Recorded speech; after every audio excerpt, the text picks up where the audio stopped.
Hello नमस्कार दोस्तों, कैसे हो? बढ़िया होंगे सब, आशा करता हूँ। और राजस्थान करंट अफेयर क्लास, जो कि महत्वपूर्ण क्लास आपके लिए साबित होती है। सीटी में भी आपको बहुत सारे क्वेश्चन मिले थे, इसमें भी आपको बहुत सारे नेक्स्ट जो पेपर होगा उसमें भी आपको बहुत सारे क्वेश्चन मिलेंगे, ये मैं वादा करता हूँ। और आज की क्लास का पहला क्वेश्चन हम देखते हैं, और आज तीनों क्वेश्चन बहुत इंपॉर्टेंट साबित होंगे आपके लिए, बस आप देखते रहिए, ठीक है। अब हम बात करते हैं पहले क्वेश्चन की। राजस्थान में 29वें अंतरराष्ट्रीय ऊंट महोत्सव के दौरान मिस मरवण का खिताब किसने जीता है? तो मैं आपको बता देता हूँ। देखो, ये मिस मरवण और मिस्टर बीकाणा क्या होते हैं? मिस्टर मरवण और मिस्टर बीकाणा दो खिताब जीते जाते हैं इसमें, ठीक है। इसमें क्या होता है, जैसे लड़की मतलब लेडीज होती है, और एक जैसे एक जेंट्स होता है, आदमी और औरत, ठीक है। और ये दोनों को एक खिताब मिलता है, समझ रहे हो? ये दोनों को एक खिताब मिलता है, मिस मरवण का और मिस बीकाणा का। अब हम बात करते हैं कि यहाँ पर 2023 में 29वां है, 2023 में, ठीक है। 2023 में ये मिल रहा है 29वें अंतरराष्ट्रीय ऊंट महोत्सव। मैं सारी चीजें बताऊंगा, कौन सा कहां पर होता है, क्या कहां पर होता है। उससे पहले हम देखते हैं 2023 में मिस मरवण का खिताब किसको मिला है। तो आपको बता दें, तो कॉमर सिद्ध है, उनको मिला है, ठीक है। अब हम बात करते हैं आगे की, इसका स्क्रीनशॉट लेना। देखो, अब पहला स्थान तो इनका हो गया, पहला स्थान तो इनका हो गया, और सेकंड स्थान पे हर्षिता मारू आई है। सेकंड स्थान पर कौन आई है? हर्षिता मारू। अगर हम बात करते हैं मिस मरवण की, जो सबसे पहले मिस मरवण थी, मिस मरवण, जो कि 2000 में स्टार्ट होता है ऊंट महोत्सव, वहीं से स्टार्ट हो जाती है। लेकिन अब आप कहोगे कि सर 29वां कैसे है? तो मैं आपको बात बता देता हूँ। ये वाला इनका सिस्टम होता है अलग अलग, कभी लगता है कभी नहीं लगता है, तो उस हिसाब से इनका सीक्वेंस थोड़ा सा चेंज हो गया है, ठीक है ना। और अब मैं बात बता दें 2023 में तो अब की बात जनवरी में हुआ है, और ये जनवरी 9 और 10 को लगता है क्या? ऊंट महोत्सव, ठीक है। और ऊंट महोत्सव का आयोजन होता है बीकानेर में। कहां पर होता है? बीकानेर में ऊंट महोत्सव का आयोजन होता है, और बीकानेर के Karni Singh stadium, doctor Karni Singh stadium में इसका आयोजन हुआ है, ठीक है ना। और ये 29वें अंतरराष्ट्रीय है। अब मैं आपको बताऊंगा, जो पिछला हुआ है वो पिछला 28वां हुआ है। कौन सा हुआ है? 28वां हुआ है। तो 28वां कहां पर हुआ है? तो मैं बता देता हूं आपको, 28वां बीकानेर में हुआ है, ठीक है ना। बीकानेर में ही होता है ऊंट महोत्सव। ऊंट महोत्सव कहां पर होता है? बीकानेर में ही होता है। इसमें आपको सोचने की ज्यादा जरूरत नहीं है, ठीक है ना। अब हम बात करते हैं कि 28वां अंतरराष्ट्रीय महोत्सव था ऊंट महोत्सव, ये जनवरी 9 और 10 जनवरी को होता। लेकिन ओमिक्रॉन, आपको पता होगा, एक वेरिएंट आया था ओमिक्रॉन। किसका वेरिएंट? कोरोना का। किसका? कोरोना का वेरिएंट आया था 2022 में। तो इसकी वजह से स्थगित होकर मार्च 2022 में इसको कब किया था? मार्च में किया था, ठीक है ना। इसको मार्च में आयोजित किया था, और 28वां था बीकानेर में। अब हम करते हैं ऊंट की कुछ बहुत सारी बातें हम यहाँ पर करेंगे। आज ये प्रश्न आपके लिए बहुत इंपॉर्टेंट होगा। इसमें से आपको 10-20 क्वेश्चन ऐसे मिलेंगे जो आपके दिमाग में फीड होने लायक होंगे, ठीक है ना। अब हम बीकानेर की बात करेंगे, और बीकानेर में बहुत सारी चीजें। उससे पहले हम देखेंगे ऊंट की खासियत क्या क्या होती है, ऊंट को हमने कहा इंपोर्टेंस। अब इसका स्क्रीनशॉट ले लो, ठीक है। मिस मरवण लिख लिया आपने, और मिस बीकाणा लिख लिया। अब हम बात करेंगे मिस बीकाणा, जो कि पिछले वाले थे और अब के वाले हैं, ठीक है ना। पिछले वाले थे और अब के वाले हैं मिस बीकाणा,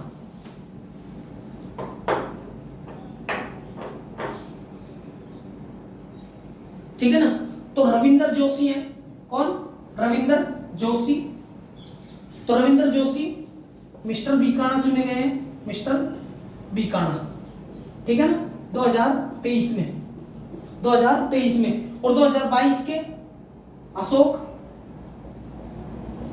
बोहरा,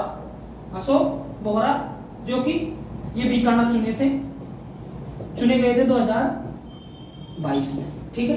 ये आपके दिमाग में फिट हो जाना चाहिए। जो अशोक बोहरा थे वो 2022 में चुने गए थे, ठीक है ना। इनको खिताब मिला है।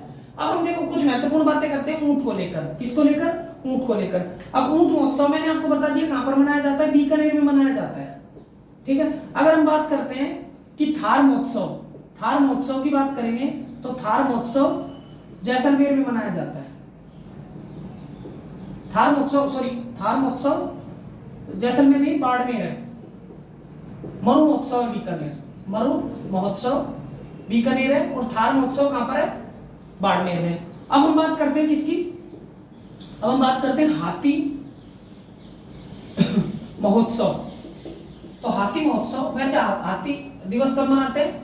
हाथी दिवस 12 अगस्त को मनाते हैं। कब मनाते हैं? 12 अगस्त को मनाते हैं। लेकिन हाथी महोत्सव, देखो हाथी गांव हो गया आमेर, हाथी गांव, ठीक है। और हाथी महोत्सव मनाया जाता है कहां पर? जयपुर में। हाथी महोत्सव कहां पर मनाया जाता है? जयपुर में। आपने देखा होगा आमेर का किला, और आमेर का किला पे हाथी सवारी होती है, हाथी की सवारी होती है, ठीक है। ग्रीष्म एवं शीत महोत्सव, ये बहुत इंपॉर्टेंट है आपके लिए। ये मनाए जाते हैं माउंट आबू, और माउंट आबू कहां पर है? सिरोही में। माउंट आबू कहां पर है? सिरोही में, ठीक है ना। तो ये ऐसे कुछ बहुत सारे इंपॉर्टेंट हैं। जैसे मारवाड़ महोत्सव हो गया। कौन सा महोत्सव हो गया? मारवाड़ महोत्सव हो गया। मारवाड़ महोत्सव, तो मारवाड़ महोत्सव मनाया जाता है कहां पर? जोधपुर में। कहां पर? जोधपुर में। अगर हम मत्स्य की बात करेंगे, मत्स्य महोत्सव, तो मत्स्य महोत्सव होगा हमारा, ये मत्स्य महोत्सव 26 अप्रैल, ध्यान रखना, ठीक है। इंपॉर्टेंट है, कई बार पूछ लिया गया। मत्स्य महोत्सव कहां पर? अलवर में, ठीक है ना, अलवर। उसके बाद हम बात करेंगे किसकी? ब्रज महोत्सव की। ब्रज महोत्सव, ये सारे नोट कर लेना। ब्रज महोत्सव कहां पर है? भरतपुर। ये सारे इंपॉर्टेंट है आपके लिए, इनको आप लिख लेना, ठीक है ना। अब हम कुछ इंपॉर्टेंट बात करेंगे, जैसे ये जैसे राजस्थान में 29वां अंतरराष्ट्रीय ऊंट महोत्सव, तो होता क्या है यहाँ पर? यहाँ पर क्या होता है? फोक डांस सुना है? फोक डांस, इसमें क्या होता है? देखो राजस्थानी ड्रेस पहनकर, और देसी विदेशी पर्यटकों को, देसी विदेशी पर्यटकों को आनंदित करना, ठीक है ना, आनंदित करना, उनको आनंदित करना, ठीक है ना। और उनको फोक डांस के जरिए, जैसे स्टेडियम में फोक डांस हुआ था, ठीक है ना। और ये मिस मरवण एवं मिस्टर बीकाना, मिस मरवण है, मिस बीकाना आकर्षण का केंद्र होते हैं। आकर्षण का क्या होते हैं? केंद्र होते हैं। किसके लिए? ऊंट महोत्सव के लिए, ठीक है ना। इसके लिए अब जैसे मेवाड़ का महोत्सव है, ये बहुत सारे महोत्सव है, लेकिन हमको कोई दिक्कत नहीं है, हमने ये बहुत सारे लिख लिए हैं। अब हम नेक्स्ट क्वेश्चन की ओर चलते हैं, ठीक है ना। उससे पहले आपको मैं ऊंट के बारे में कुछ बता देता हूं। ऊंट बचा है हमारे पास, इनको हटाकर, जैसे देखो ऊंट हमारा राज्य पशु है। ऊंट हमारा राज्य पशु है। तो 30 जून 2014 को ऊंट को दर्जा दिया गया, ठीक है ना। एक बात, ऊंट में जो रोग होता है उसका नाम होता है सर्रा। एक ये दूसरी बात, ये इंपॉर्टेंट है आपके लिए, ठीक है ना। अब हम बात करते हैं कि ऊंटों का मेला, तो मैं बता देता हूं, पुष्कर जी के लगता है। पुष्कर जी कहां पर है? अजमेर में, ठीक है। रेगिस्तान का जहाज के नाम से जानते हैं इसको, रेगिस्तान का जहाज। और एक बात और बताते हैं, ऊंट 7 और 8 दिन तक, एक सप्ताह पानी पिए बिना रह सकता है, ठीक है ना। अब हम बात करते हैं ऊंटों का मेला कहां लगता है? पुष्कर अजमेर में लगता है। अब देखो ऊंटों के देवता की बात करते हैं। ऊंटों के देवता तो कौन है? पाबू जी है। कौन है? ऊंटों के देवता पाबू जी हैं। मैं आपको बता देता हूं, मोहम्मद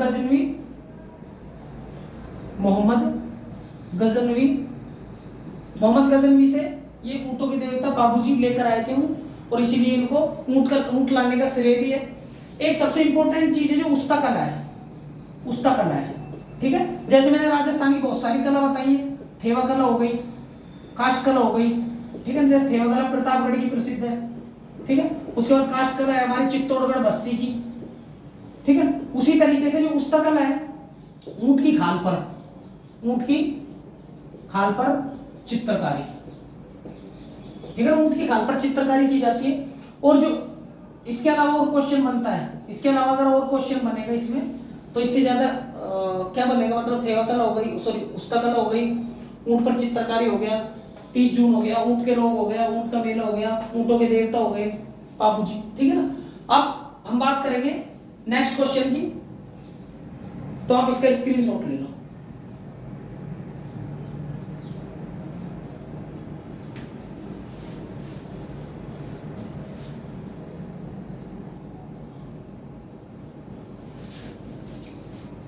हाँ तो फ्रेंड अब दूसरा क्वेश्चन हमारे यहाँ देखते हैं। दूसरा क्वेश्चन बहुत इंपॉर्टेंट है, ये मेरे यहाँ से, मतलब मेरे इधर से ही है, मतलब मैं जहाँ पर रहता हूँ वही वही है गांव। तो मैं आपको बता रहा, टीकाराम जूली ने अलवर के किस गांव में हर घर पंचायत का शुभारंभ किया है, ठीक है। टीकाराम जूली है, मैं बताऊंगा कौन से मंत्री हैं, उसके बाद मैंने पिछली क्लासों में भी बता रखा है तुमको सारी चीजें, किस गांव में हर घर पंचायत का शुभारंभ किया है। तो देखो इसमें आएगा पूर्णखर गांव, और पूर्णखर गांव राजस्थान, सॉरी राजस्थान में तो है ही। उसके बाद अलवर ग्रामीण विधानसभा क्षेत्र में, ठीक है ना, अलवर ग्रामीण विधानसभा क्षेत्र में, जहां से टीकाराम जूली विधायक है, ठीक है ना, टीकाराम जूली विधायक है। ये तो गई इनकी लोकेलिटी। अब बात करते हैं ये मिनिस्टर किसके है, उसके बाद उससे पहले आप ये ले लो एक बार स्क्रीनशॉट। अब हम बात करते हैं कि जो टीकाराम जूली है, सबसे पहली बात तो ये है सामाजिक अधिकारिता एवं सामाजिक न्याय एवं अधिकारिता मंत्री, ठीक है ना, टीकाराम जूली। और ये कहां से है, अलवर ग्रामीण से ये विधायक है, और इनको एक मंत्री परिषद दिया गया है अभी पिछले 1 साल पहले। टीकाराम जूली किस कौन सा, सामाजिक न्याय एवं अधिकारिता मंत्री। उससे बाद ये श्रम मंत्री भी है, श्रम मंत्री, ठीक है ना, ये बातें आप ध्यान रखोगे। अब देखो धनोरा गांव की बात आती है, जरोली गांव की आती है, हल्दीना की आती है, और पूर्णखर की बात आती है। पूर्णखर गांव छोटा सा गांव है, ठीक है, कस्बा है, उसको इन्होंने हर घर पंचायत, मतलब हर घर पंचायत का सौभाग्य दिया है। अब हर घर पंचायत का मीन्स मैं समझाऊंगा आपको, उससे पहले देखते हैं हल्दीना में कॉलेज है, ठीक है, प्रसिद्ध कॉलेज है, सैनिक कॉलेज जिसको बोलते हैं, सैनिक कॉलेज है, सैनिक स्कूल बोल देंगे इसको, ठीक है ना, सैनिक स्कूल है। धनोरा गांव ये सबसे इंपॉर्टेंट है आपके लिए, कि पहला स्मार्ट गांव है, पहला स्मार्ट विलेज है, पहला स्मार्ट गांव है, धौलपुर में है। धनोरा कहां पर है, धौलपुर में, ठीक है ना।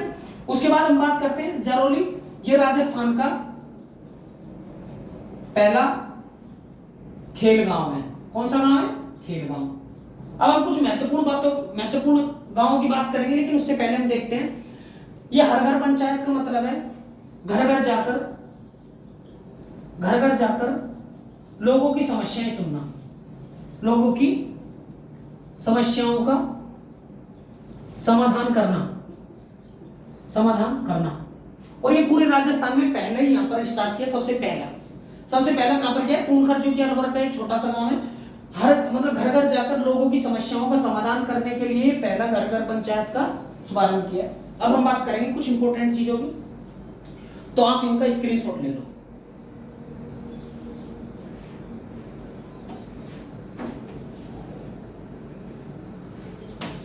देखो आपके सामने कुछ समस्याएं होती हैं, जैसे कुछ गांवों को लेकर भी, और गांव पूछते हैं तो डायरेक्ट, अब तो एग्जामिनर क्या करते हैं, गांव पूछते हैं, और गांव में मैं बताऊंगा आपको। सबसे पहला देखो धनोरा बता दिए मैंने, जरौली बता दिए, ये तो मैंने आपको ऑप्शन भी दे दिए थे ताकि किसी को दिक्कत ना हो। अब बात करते हैं 11,152 ग्राम पंचायत है टोटल। ग्राम पंचायत कितनी ग्राम पंचायत है टोटल, 11,151 ग्राम पंचायत है। कुछ बढ़ भी जाती है, कुछ कम भी हो जाती है, ठीक है ना। अब हम बात करते हैं सबसे बड़ा गांव, राजस्थान का सबसे बड़ा गांव, तो वो है फेफना। और फेफना गांव कहां पर है, जोधपुर में, कहां पर है? जोधपुर में। ठीक है, और एक जोधपुर में एक गांव और है खींचन गांव। कौन सा गांव है? खींचन गांव। वो कुरजा पक्षी के लिए प्रसिद्ध है। ये क्वेश्चन पूछे हैं इसीलिए मैंने आपसे यहां पर पूछा है। ठीक है ना, खींचन गांव हो गया कुरजा पक्षी के लिए। अब हम बात करेंगे जैसे राजस्थान का सबसे सुंदर गांव की बात करेंगे। राजस्थान का सबसे सुंदर गांव, सुंदर गांव, ठीक है, और वो है मंडवा। और जो धनोरा है वो मतलब स्मार्ट विलेज की लिस्ट में है। ठीक है ना, क्या है? उसको स्मार्ट, जैसे स्मार्ट सिटी के रूप में अपनाया था ना, उसी तरीके से। और वैसे सब सुंदर गांव कौन सा है? मंडवा है।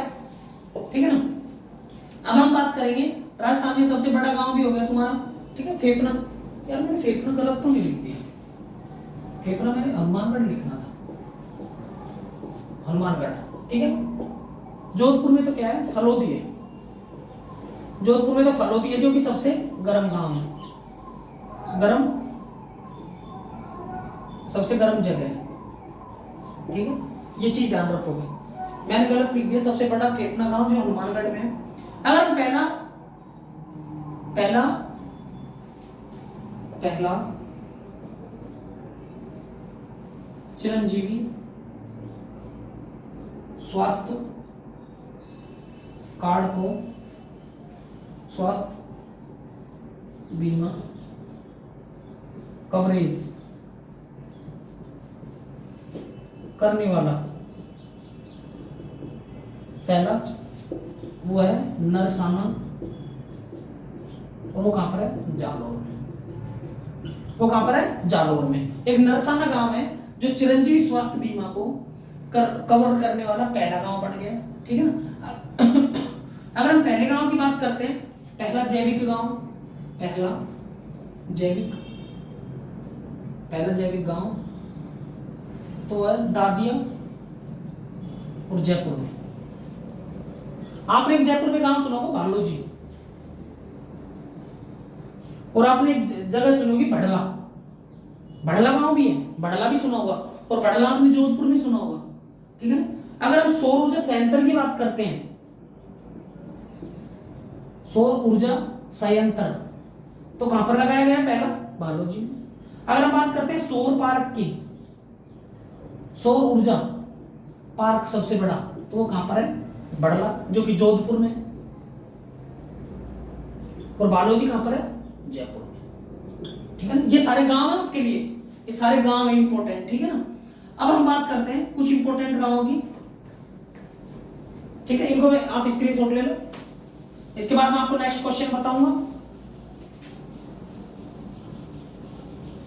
देखो राजस्थान में नॉर्थ टू साउथ गांव है। देखो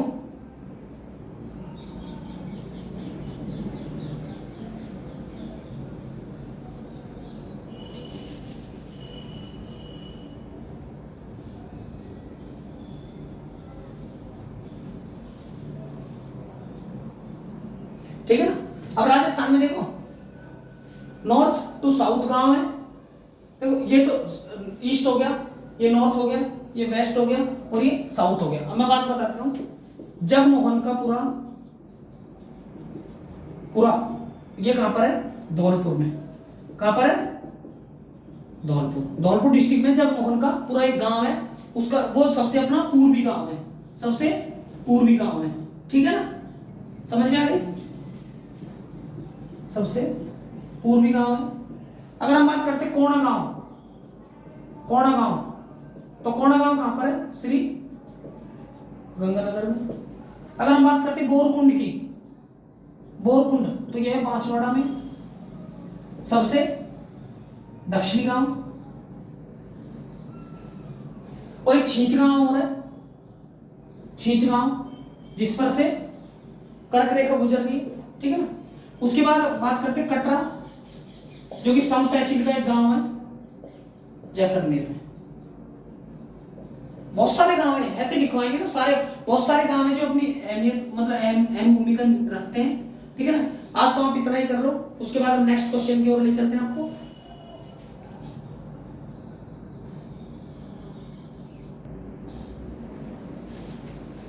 हाँ तो दोस्तों ये हमारा तीसरा क्वेश्चन है। ये क्वेश्चन आपके लिए बहुत इंपॉर्टेंट है, लेकिन ये छोटा है और इसमें कुछ इंपॉर्टेंट चीजें बताऊंगा मैं आपको। लास्ट क्वेश्चन है और बहुत इंपॉर्टेंट है आपके लिए, ठीक है ना, आपको समझ में आएगा। और दूसरी बात क्या है कि ये आज छोटा मतलब ये कम वीडियो रहेगी इसकी, ठीक है ना। सबसे पहले राज्य सूचना आयोग ने एम.एल. लाठर को सूचना आयुक्त पद की शपथ किसने दिलाई थी? आपको पता ही होगा, ओथ लेते हैं, शपथ लेते हैं, जैसे राष्ट्रपति लेते हैं चीफ जस्टिस के सामने, वैसे राज्यपाल, ठीक है ना, राज्यपाल के सामने मुख्य न्यायाधीश, तो ऐसे करके शपथ लेनी पड़ती है, ठीक है। एमएलए भी लेते हैं, मंत्री बनते हैं तो भी लेते हैं शपथ, ठीक है ना। और जैसे कॉलेज के स्टूडेंट होते हैं ना, अगर वो भी प्रेसिडेंट बनते हैं ना, तो वो भी क्या प्रेसिडेंट बनते हैं, तो वो भी क्या करते हैं, वो भी लेते हैं शपथ, ठीक है। तो ऐसे एम.एल. लाठर को सूचना आयुक्त पद की शपथ किसने दिलाई? सबसे पहली बात करें कि एम.एल. लाठर क्या बने? सूचना आयुक्त। ये तो आपको कंफर्म हो गया कि सूचना आयुक्त बने, लेकिन इनको शपथ किसने दिलाई? तो वो है डीबी गुप्ता जी, डीबी गुप्ता जी। अब हम बात करते हैं क्या क्या माजरा है, क्या लफड़ा है इनका, ठीक है ना। देखो एम.एल. लाठर मतलब कि मोहनलाल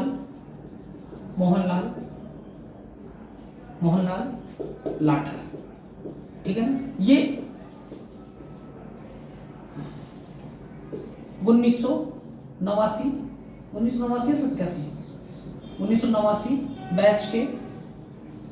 बैच के आईपीएस अधिकारी, 1989 बैच के क्या है, आईपीएस अधिकारी हैं। उसके बाद हम बात करेंगे ना, ये 89 नहीं है, 87 बैच के क्या है, ये आईपीएस है, आईपीएस अधिकारी है, ठीक है ना। अब बात करते हैं ये मतलब इनको क्या है, ये अब किस पद पर थे? डीजीपी थे। कब तक? जब तक इनको शपथ नहीं दिलाई। तो डीजीपी थे, डायरेक्टर जनरल ऑफ पुलिस, ठीक है ना, कहां के? राजस्थान के। इतना तुम समझ लेना। उसके बाद इनको क्या है, सूचना आयुक्त बनाया गया है। क्या बनाया गया है?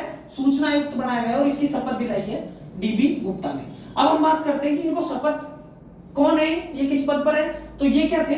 ये सूचना आयुक्त थे, सूचना आयुक्त थे, ठीक समझिए। सूचना आयुक्त ने ही सूचना आयुक्त को क्या है, शपथ दिलाई, ठीक है ना। आपको यहां तक समझ में आ गया? आगे होगा मेरे हिसाब से तो, ठीक है ना। अब देखो राजस्थान की जो सूचना आयुक्त है, राजस्थान सूचना आयुक्त, राजस्थान सूचना आयुक्त का गठन 13 अप्रैल 2004 को होता है। कब होता है? 13 अप्रैल 2004 को होता है। और इसके पहले जो सूचना आयुक्त बनाए जाते हैं ना, एमडी कोरानी होते हैं। क्या नाम है उनका? एमडी कोरानी, ठीक है ना। पहले सूचना आयुक्त। वर्तमान में बात करेंगे कौन है सूचना आयुक्त? एम.एल. लाठर। उससे पहले कौन थे? बी.डी. गुप्ता थे। और सबसे पहले कौन से थे? एम.डी. कोरानी, ठीक है ना। अब क्या होता है, देखो इनका कार्यकाल 3 वर्ष या 65 वर्ष। 65 वर्ष पहले हो गई तो 65 वर्ष, 3 वर्ष पहले हो गई तो 3 वर्ष। समझ में आ गई बातें, ठीक है। इनकी नियुक्ति कौन करता है? इनकी नियुक्ति करता है राज्यपाल। कौन करता है? राज्यपाल। शपथ किसके सामने लिए इन्होंने? सूचना आयुक्त के सामने, ठीक है ना। और नियुक्ति कौन करता है? राज्यपाल करता है, ठीक है। अब हम इसके कुछ इंपॉर्टेंट बातों को देख लेते हैं, उसके बाद हम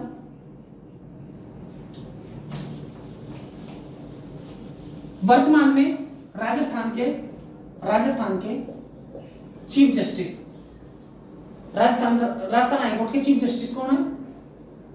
पंकज मित्तल। कौन है? पंकज मित्तल। जो मैंने पूरी क्लास बनाई है इनके ऊपर, वो पहले बनाई है मैंने, आपको पता होगा, ठीक है ना। अब हम बात करते हैं मुख्य सचिव की बात करते हैं। मुख्य सचिव, और मुख्य सचिव कौन है इस टाइम? देखो पंकज मित्तल तो पहले है, कमलकांत वर्मा थे ना, कमलकांत वर्मा, वो पहले चीफ जस्टिस रह चुके हैं, पहले सबसे पहले, ठीक है ना। क्योंकि 29 अगस्त 1949 को राजस्थान हाईकोर्ट की स्थापना होती है, और ये कहां पर है? जोधपुर। समझ में आ गई? कहां पर है? जोधपुर में। अब हम बात करते हैं मुख्य सचिव, तो उषा शर्मा है, ठीक है। और कुशल सिंह तो 2009 में बनती है, और राजस्थान की पहली महिला होती है, पहली महिला होती है। महिलाओं की बात करूं ना मैं, बहुत सारी आती हैं, बहुत सारी आएंगी, लेकिन अभी आप इसको छोटा ही क्वेश्चन रहने दो, ठीक है ना। अगर राजस्थान के सूचना आयुक्त की बात करेंगे ना, सूचना आयुक्त ये, तो पहले की बात करेंगे ना, पहले कौन थे? मधुकर गुप्ता। कौन थे? मधुकर गुप्ता। अभी लास्ट वाले कौन से थे? BD Gupta, sorry BD Gupta नहीं, डीबी गुप्ता, डीबी गुप्ता। और अब कौन से हैं? M L Lathar. तीनों को याद रखोगे हम, पहले मधुकर गुप्ता, डीबी गुप्ता और M L Lathar. M L Lathar से पहले कौन थे? डीबी गुप्ता थे, ठीक है ना। अगर हम बात करते हैं आरपीएससी के अध्यक्ष की, आरपीएससी के राजस्थान पब्लिक सर्विस कमीशन के, तो संजय कुमार है। कौन है? संजय कुमार, ठीक है ना। तो ये सारे क्वेश्चन आपके लिए बहुत इंपॉर्टेंट है, आप इनको लिख लो। जैसे उनका तो नाम है यशोदा देवी, यशोदा देवी पहली विधायक, पहली एमएलए, ठीक है ना।